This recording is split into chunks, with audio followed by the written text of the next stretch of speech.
Hello दोस्तों, अगर आप लोग भी 2024-25 में अतिथि शिक्षक हेतु आवेदन करना चाहते हैं और अगर आप लोगों ने जो है वो ऑनलाइन जाकर इसका स्कोर कार्ड बनवा लिया है, तो अब यहाँ पर आपको एक आवेदन पत्र भरना होता है और उस आवेदन पत्र को आप अपनी फाइल में लगाकर जहाँ भी आप पढ़ाना चाहते हैं उस स्कूल में आपको जमा करना होता है।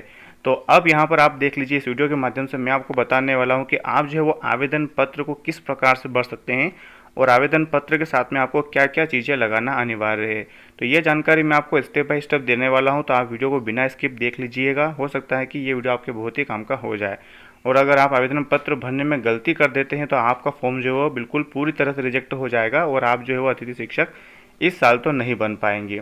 तो यहाँ पर दोस्तों देख लीजिए, सबसे पहला इन्होंने जो है वो आपका इस प्रकार का ये प्रारूप रहेगा। मैं आपको दिखा देता हूँ। ये इस प्रकार का आपका 2 पेज का जो प्रारूप रहने वाला है, तो आपको इसको किस प्रकार से भरना है ये मैं आपको यहाँ पर बता देता हूँ। तो आप वीडियो को ध्यानपूर्वक देख लीजिएगा और इस वीडियो को अपने दोस्तों के साथ में भी शेयर कर दीजिएगा दोस्तों, क्योंकि ये वीडियो उनके भी काम का हो सकता है। तो आपके जो भी मित्र हैं, दोस्त हैं, उनको आप इसको सेंड कर दीजिएगा ताकि वे भी इसको देखकर अपनी जानकारी सही से भर पाए। तो यहाँ पर देख लीजिए, मैं आपको पहला ऑप्शन क्या इन्होंने दिया है नोट में कि आवेदन के साथ स्कोर कार्ड संलग्न करना अनिवार्य है। तो अगर जब भी आप आवेदन पत्र यहाँ पर भर के आपको आवेदन जहाँ भी करेंगे तो उसमें आपका जो है वो स्कोर कार्ड आपका लगाना आपको ज़रूरी है। साथ ही यहाँ पर बोल रहे हैं कि बिना स्कोर कार्ड के आवेदन स्वीकार नहीं होगा। अगर आप बिना स्कोर कार्ड के आवेदन कर देते हैं तो आपका फॉर्म जो है वो पूरी तरह से निरस्त हो जाएगा, आपको वहाँ पर इसमें मौका नहीं मिलेगा। दूसरा यहाँ पर इन्होंने दिया है कि प्रत्येक पैनल के लिए पृथक आवेदन प्रस्तुत किए जाएंगे। अगर आप एक से ज़्यादा पैनल के लिए आवेदन करते हैं तो आपको अलग अलग आवेदन देना होंगे। अब यहाँ पर हम बात कर लेते हैं कि आपको जो है वो अब यहाँ पर जो है वो किस प्रकार से ये जो है ऑप्शन भरना है। तो सबसे पहला ऑप्शन पूछा है इन्होंने कि आवेदक का नाम। तो अब यहाँ पर आपको अपना नाम लिखना है हिंदी में। जैसे कि यहाँ पर आपका नाम है अनिल, तो आप अनिल भर लीजिएगा और उसके बाद में आपका जो भी सरनेम लगता है वो इसमें लिख दीजिएगा। दूसरा पूछ रहे हैं कि शाला का नाम जिसमें आप आवेदन किया जा रहा है। तो आप जहाँ पर भी आवेदन कर रहे हैं वहाँ पर उस शाला का नाम आप यहाँ उसमें भर दीजिएगा। अगला बोल रहे हैं कि पैनल का नाम जिसके लिए आप आवेदन कर रहे हैं। तो मैं विषय के लिए, यानी कि अगर आप उदाहरण के लिए इन्होंने दिया है कि SSS1 इंग्लिश के लिए आप कर रहे हैं तो आप उसका यहाँ पर नाम लिख दीजिएगा, या अगर मैथ्स से कर रहे हैं तो मैथ्स से का लिख दीजिए। जो भी आप विषय यहाँ पर ले रहे हैं, आपका जो भी विषय है उसको आप यहाँ पर भर दीजिएगा, जैसे कि उन्होंने यहाँ पर उदाहरण दे दिया था। अगला यहाँ पर ऑप्शन है, आप देख लीजिए कि स्कोर कार्ड के अनुसार अंक। तो आपका स्कोर कार्ड में जितना भी अंक बन रहा है वो आपको यहाँ पर भर देना है। जो भी आपके अंक बनते हैं, अगर आपने एक से ज़्यादा कुछ किया हुआ, जैसे कि अगर आपका ग्रेजुएशन है, 12th है, उसके बाद में आपके पास D.Ed B.Ed है, तो वो चीज़ें आप यहाँ पर इसमें ऐड कर दीजिएगा। और उसके बाद में जो भी आपका स्कोर कार्ड में जो यहाँ पर अंक रहेंगे स्कोर कार्ड में, आप देख लीजिएगा वो अंक यहाँ पर आपको भर देना है। तो ये थी यहाँ पे चीज़ें। अब यहाँ पर अगला देख लीजिए कि ऑप्शन दिया है कि आवेदक का पंजीयन नंबर, यानी कि आपका मोबाइल नंबर वो रहता है, वो आपको यहाँ पर भर देना है। और उसके बाद में हम आगे देख लेते हैं कि अब आप यहाँ पर जिस दिन भी आप यहाँ पर आवेदन कर रहे हैं वो दिनांक आपको यहाँ पर डालनी है। जो भी डेट आप जिस डेट आप स्कूल में पहुँचे हैं वो वाली डेट आपको यहाँ पर डाल देना है। उसके बाद आपको यहाँ पर हस्ताक्षर कर देना है। ये रही यहाँ पे आपकी चीज़ें।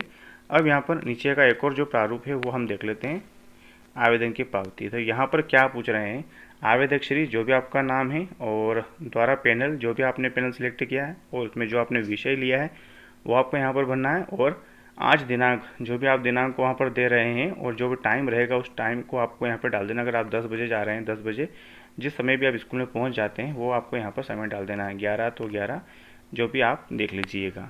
और उसके बाद में यहाँ पर प्राप्तकर्ता का नाम भर वो खुद ही देख लेंगे। इसमें पद का नाम, जो भी टीचर आपका वहाँ पर आवेदन ले रहा है वो उसका हस्ताक्षर करेगा और उसमें अपनी जो उसकी सील लगा देगा। तो ये चीज़ें तो वो देख लेंगे, आप बाकी ये चीज़ें भर दीजिएगा। और अगर ये वाला ऑप्शन भी अगर स्कूल वाले भर देते हैं तो और भी अच्छी बात है।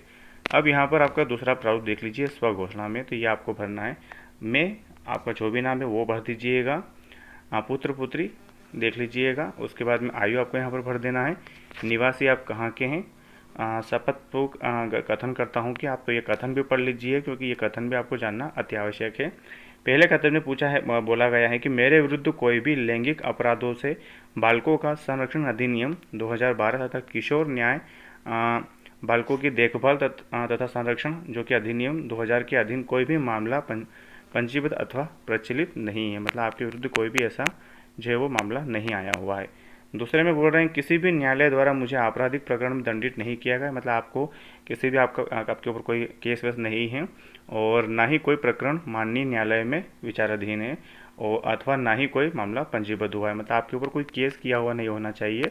तो आप यहाँ पर जो वो घोषणा कर रहे हैं आप इसको बाद में आप इसमें साइन करके देंगे, तो अगर बाद में से कोई चीज़ पाई जाती है तो आपका जो आपको वहाँ से निकाल दिया जाएगा स्कूल से। तो अगर ऐसा कुछ है तो आप देख लीजिएगा, बाकी नॉर्मली किसी का रहता नहीं है।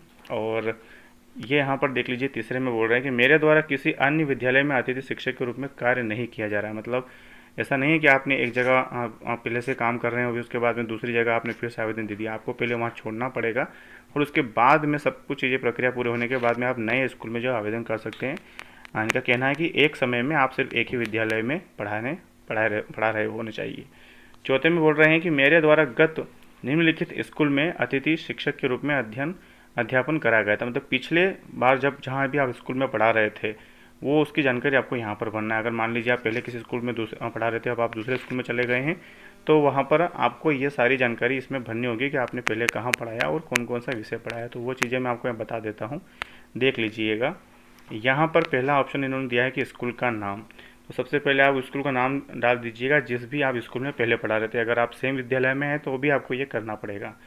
पहला पूछ रहा है कक्षा, तो आप कौन से कक्षा में पढ़ाते थे वो डाल दीजिएगा। अध्यापन का विषय, उस कक्षा में आप कौन सा विषय पढ़ा रहे थे, जैसे कि यहाँ पे मान लीजिए आप 7वीं में पढ़ाते थे, तो 7वीं में आपका विषय अगर गणित था तो आपको यहाँ पर गणित लिख देना है और परिणाम क्या रहा आपका वो आपको यहाँ पर डाल देना है। उसी प्रकार से यहाँ पर दूसरा देख लीजिए कक्षा, तो कक्षा आप जो भी जिस भी पढ़ाते थे, मान लो 8वीं में पढ़ाते थे, उसमें आप हिंदी पढ़ाते या जो भी गणित वगैरह पढ़ाते थे वो आप यहाँ पर डाल दीजिएगा। उसके बाद में आपका यहाँ पर परिणाम, बाकी ऐसे आप यहाँ पर आगे और भी ऑप्शन दिए गए, ये चारों आप भर दीजिएगा। उसके बाद में यहाँ पर आपका स्थान देख लीजिए, आपको स्थान यहाँ पर डाल देना है, दिनांक आपको यहाँ पर डाल देना है और शपथ ग्रहीता यहाँ पर आपके हस्ताक्षर और उसके बाद में आपको यहाँ पर नाम को लिख देना है। तो ये इस प्रकार से आपका यहाँ पर पूरा था आवेदन पत्र।